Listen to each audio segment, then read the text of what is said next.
नमस्कार, कैसे हैं आप लोग। मैं Yogesh Sharma rhythm divine channel से। और लीजिए आज एक बहुत ही प्यारा सा लेसन आप लोगों के लिए राग यमन के ऊपर आज मैं आपको फिंगर एक्सरसाइज बताऊंगा। और इसमें बेसिकली राग यमन जिसको लेडियन मोड भी कहते हैं। अभी पीछे मेरे पास एक मैसेज आया, मुझे किसी ने कहा कि सर 2 महीने पहले आपने बोला कि मोड सिखाएंगे, अभी तक आपने सिखाया नहीं, बस लिख करके ही रह गए। तो मैंने कहा दोस्तों ऐसी कोई बात नहीं है, मैं तो कुछ नहीं भूलता हूं, आप लोग भूल गए मुझे। मैंने पोस्ट किया था कि 1000 अगर लोग कहेंगे, वोट्स होंगे तो मैं मोड्स का लेसन पोस्ट कर दूंगा।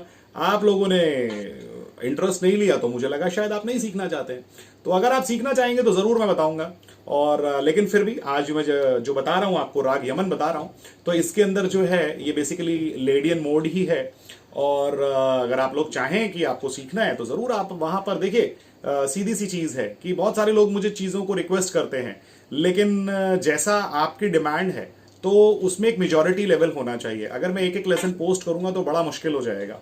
और एक एक आदमी की रिक्वेस्ट भी पूरा करना कई बार बड़ा मुश्किल काम हो जाता है। एक और हमारे मित्र हैं, स्टूडेंट हैं, जो पर्दा का इंट्रो पार्ट बोल रहे हैं। कम से कम 50 लोग अगर हैं किसी चीज के लिए तो जरूर लगता है कि उस चीज को पोस्ट किया जाए। लेकिन अगर एक एक इंडिविजुअल रिक्वेस्ट है तो उसमें थोड़ा वक्त लगता है, क्योंकि पहले जो मेजॉरिटी है उनके लिए काम करने की जरूरत पड़ती है। तो एक वो वाली चीज भी होती है।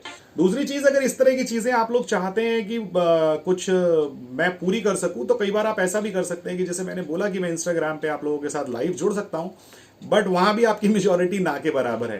तो आप लोग आइए वहां पे, अगर आप चाहते हैं तो वहां पर मुझे फॉलो कीजिए और आइए और मुझे रिक्वेस्ट भेज दीजिए कि आप मेरे साथ लाइव आना चाहते हैं। आ जाइए, मैं तो आप लोगों के लिए बैठा हूं, मैंने तो मना नहीं किया कभी भी। बट वो आप लोगों पे डिपेंड करता है ना। सारी चीजें आप मुझसे एक्सपेक्ट कर रहे हैं लेकिन आप खुद कुछ नहीं कर रहे हैं, तो वो गलत चीज है। हुमायूं खान जी हैं, बहुत शुक्रिया उनका। बड़ी अच्छी बात उन्होंने बोली कि सर मैंने आपसे बहुत कुछ सीखा लेकिन मैं आपको अप्रिशिएट करना भूल गया। तो उन्होंने मेरे कुछ वीडियोस को लाइक किया और कमेंट किया। तो ऐसे बहुत सारे लोग हैं जो मुझे देख तो रहे हैं और सीख भी रहे हैं, लेकिन शायद बिल्कुल आज उनकी बात मुझे बड़ी अच्छे से याद आ रही है और एकदम दिल को छू गई कि उन्होंने जो बात बोली कि मैं अप्रिशिएट करना भूल गया। तो अक्सर हमारे यहाँ यही होता है कि हम लोगों को अप्रिशिएट करना भूल जाते हैं, बाकी सब चीजें याद रहती हैं। तो मर्जी है आपकी, पसंद आए अगर वीडियो तो लाइक कर दीजिएगा, शेयर करना चाहें तो कर दीजिएगा, और अगर चैनल सब्सक्राइब करना चाहें तो कर लीजिएगा। आगे बढ़ते हैं। सी शार्प मेजर स्केल से आज मैं लेडियन मोड के बारे में बताऊंगा और एक बहुत स्ट्रॉन्ग फिंगर एक्सरसाइज आपको बताऊंगा इसके साथ में। अगर आप लोग इसको प्रैक्टिस करें और 1 महीना तरीके से अगर आप प्रैक्टिस करें, ये सब चीजें जो मैं सिखाता हूं ये सारे मेरे फाउंडेशन कोर्स में भी जुड़ी हुई हैं, तो आप देखेंगे 1 महीने में आपके फिंगर्स कुछ और ही बन जाएंगे और एफर्ट कुछ और ही नजर आएंगे। तो आप इसको प्रैक्टिस करके देखिएगा, मजा आएगा। और अगर 1 महीना ठीक से आप प्रैक्टिस करें तो 1 महीने बाद मुझे मेरे व्हाट्सएप नंबर पे, जो मेरा व्हाट्सएप नंबर ये है, आप लोगों के पास है ऑलरेडी, तो इस नंबर पे आप मुझे मैसेज करके बताइएगा कि क्या इंप्रूवमेंट आपके पास आया, क्या इंप्रूवमेंट रहा। वो पता चलेगा आपको कि आपने कैसा प्रैक्टिस किया या मैंने कैसा लेसन आपको दिया है, तो उसका अंदाजा आपको लग जाएगा। तो और दूसरी चीज दोस्तों, मेरा फाउंडेशन कोर्स जो है वो 15 तारीख से शुरू हो रहा है, तो 16 तारीख से शुरू हो रहा है। तो जो लोग भी अगर चाहते हैं, मुझे ज्वाइन करना चाहते हैं उस फाउंडेशन कोर्स में, तो यू आर मोस्ट वेलकम। चलिए शुरू करते हैं। राग यमन, बेसिकली राग यमन में जो है वो मेजर स्केल है, major scale with the sharpen 4, मतलब कि जो चौथा नोट है उसका आप उसे शार्प कर दीजिए तो आपका लेडियन मोड भी बन जाता है। और फिर वहां पर क्योंकि वो 4th नोट चेंज हुआ है तो उसकी वजह से वहां पे कॉर्ड के प्रोग्रेशन भी बदल जाते हैं, तो उस चीज को आपको फील करना पड़ता है। तो आज मैं आपको उस तरीके से कुछ बताने की कोशिश करूंगा कि आपको वो चीज बहुत आसानी से समझ में आए। आप देखेंगे कि सी शार्प मेजर, सबसे पहले मैं एक चीज बोलता हूं कि जो स्केल या जो भी लेसन आप सीखना शुरू करते हैं, पहले आप उसको कॉपी पे सामने लिख करके रखिए। आप देखिएगा कि आपको बहुत सारी चीजें आसान लगने लग जाएंगी, नोटबुक में ही आपको बहुत कुछ दिखाई देने लगेगा। सी शार्प मेजर स्केल आप लिख दीजिए और जो भी चौथा नोट है उसको शार्प कर दीजिए। तो क्या बन जाएगा वो, अगर आप देखें कि सी शार्प, डी शार्प, उसके बाद में आपका एफ नोट आ रहा है और उसके बाद में तरीका ये कहता है कि एफ शार्प नोट आना चाहिए अगर डायटोनिक स्केल होता तो, लेकिन क्योंकि हम इसको मोड बना रहे हैं यानी कि शार्पन 4 कर रहे हैं लेडियन मोड में, तो आपने जी नोट को ऐड कर दिया, बस ये चेंज हुआ इसके अंदर। फिर आता है जी शार्प, फिर आता है ए शार्प, फिर सी और सी शार्प। तो यहां पर आप कुछ चीजों को प्रैक्टिस करना जब शुरू करेंगे तो आप देखेंगे कि आपके फिंगर्स में कुछ अलग ही तरीके की पावर आपको नजर आने लगेगी।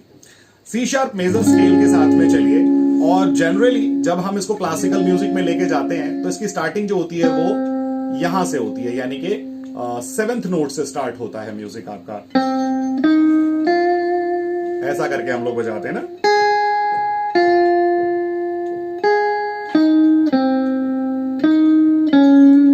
ये नोट आते हैं जो इसकी एक पकड़ दिखाई देती है, जिसको हम ऐसा भी बोलते हैं।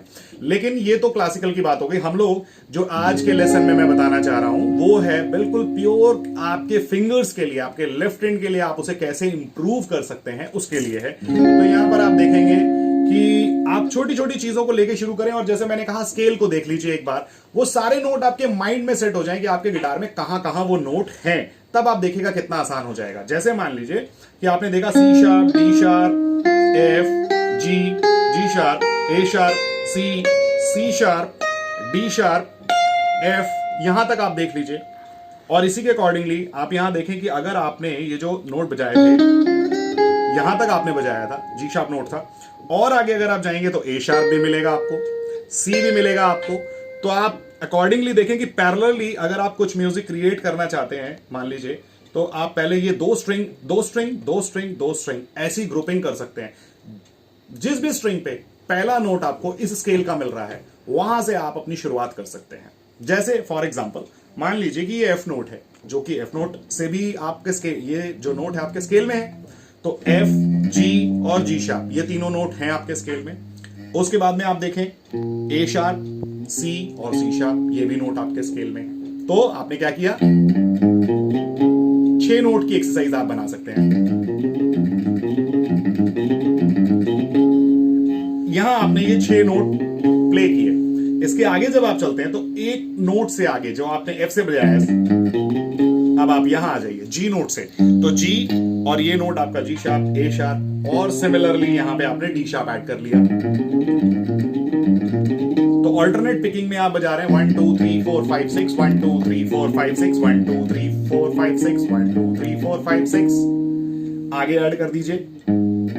यहां पर आप आएंगे तो आपको जी शार्प, ए शार्प और यहां सी मिलेगा, यानी कि आपके जो फिंगर पोजीशन है वो ये बन जाएगी। और नीचे एज इट इज आपको वही फिंगर यूज करने होंगे, 1 2 3 4 5 6, 1 2 3 4 5 6। तो सिमिलरली आपकी एक्सरसाइज ऐसा बन रही है, आसान है, कोई दिक्कत नहीं है।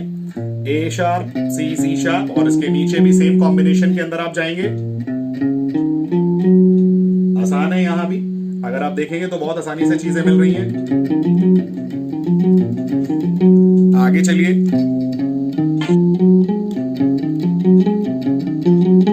ये पूरा हो गया। तो आप इस स्केल को ऑल्टरनेट पिकिंग में और साथ में लेगाटो टेक्निक में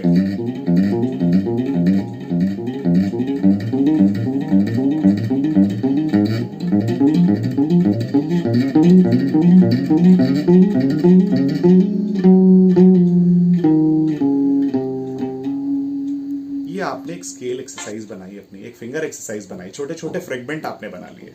अगली स्ट्रिंग पे आप जाना चाहते हैं, फॉर एग्जाम्पल जैसे मान लीजिए डी शार्प नोट, ये भी आपके स्केल के अंदर है। यहां से भी आप अगर आप चाहेंगे तो इसको पूरे स्केल को बड़े आसानी से पिक कर सकेंगे। आपके पास जो जो नोट हैं, जैसे मैंने पहले भी कहा है कि जहां जहां आपको नोट मिल रहे हैं, ये नोट मिलते हैं आपको,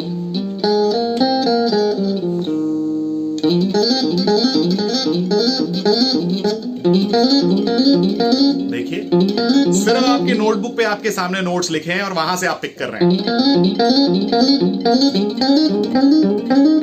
ये सारे नोट आ रहे हैं, आप बड़े आसानी से इनको मिला सकते हैं। भाई जी नोट ये रहा, जी sharp, A sharp, C sharp और डी शार्प मिल गया आपको। उसके बाद वापस आगे चलिए, यहां पर आप देखिए जी शार्प, ए शार्प और सी नोट ये रहा, और यहां पर आपने एफ नोट ऐड कर लिया। आगे सिमिलरली बिल्कुल ऐसे ही चले जाइए, ये नोट ले लीजिए यहां से, सी नोट ले लिया, और उसके बाद में सी शार्प। तो 3 नोट ये हो गए और एक नोट यहां मिल गया। इस तरीके से 4 स्ट्रिंग आपने पूरे किए। उसके बाद में इस स्ट्रिंग के लिए जब आप बजा रहे हैं तो यहां की ग्रिप जो आप बनाएंगे, देखिए ये नोट आ रहे हैं, ये नोट आ रहे हैं, ऐसा आप यूज कर रहे हैं। फिर सिमिलरली एक एक नोट आगे कर करके आप आगे जा सकते हैं। फिर थोड़ा सा मान लीजिए कि कोई आप रन प्ले करना चाहते हैं, तो उसके अकॉर्डिंगली भी आप चीजों को अगर देखें तो वो भी आप मान लीजिए कि आप इस नोट से ऐड कर रहे हैं, ये आपने नोट ऐड कर लिया, जी नोट हो गया, इसको कंटिन्यू बजाइए थोड़ा,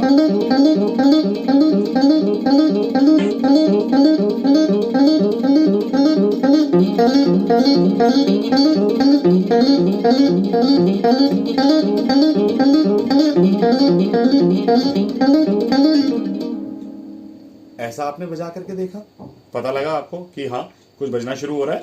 तो ये नोट भी आपने जो किए हैं वो आपने इस तरीके से बजाए। यहां पर जब आप सेकंड स्ट्रिंग के साथ में आ रहे हैं, तो यहां पर जब आप बजा रहे हैं एक सिंगल स्ट्रिंग के साथ में, अब आप लेगाटो कर रहे हैं,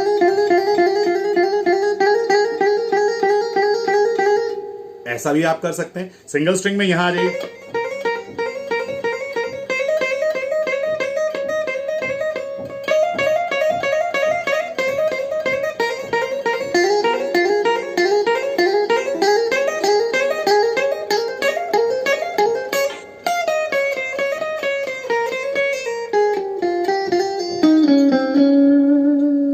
ऐसे आप वापस आ सकते हैं। तो बहुत सारी एक्सरसाइज आप खुद ब खुद बना सकते हैं, और जैसे जैसे आप इसको बजाते चले जाएंगे वैसे वैसे आप देखेंगे कि आपको एक नए आइडियाज मिलने शुरू होंगे, आपके माइंड में वो चीजें आनी शुरू हो जाएंगी। आप कुछ बजा करके देखेंगे,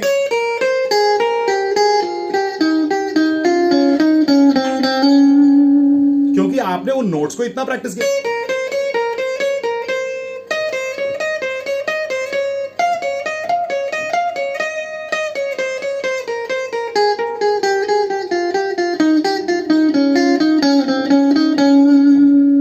आपने छोटी छोटी चीजें बजाई, आप मान लीजिए ऐसा कर रहे हैं,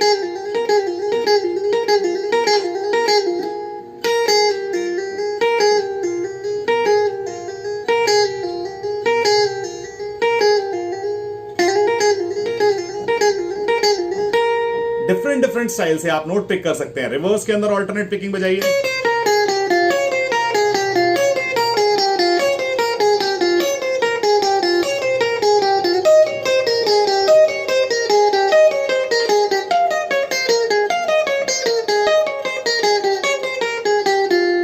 देखा आपने कितनी आसानी से आपको नोट समझ में आएंगे। यहां पर ऊपर आ जाए,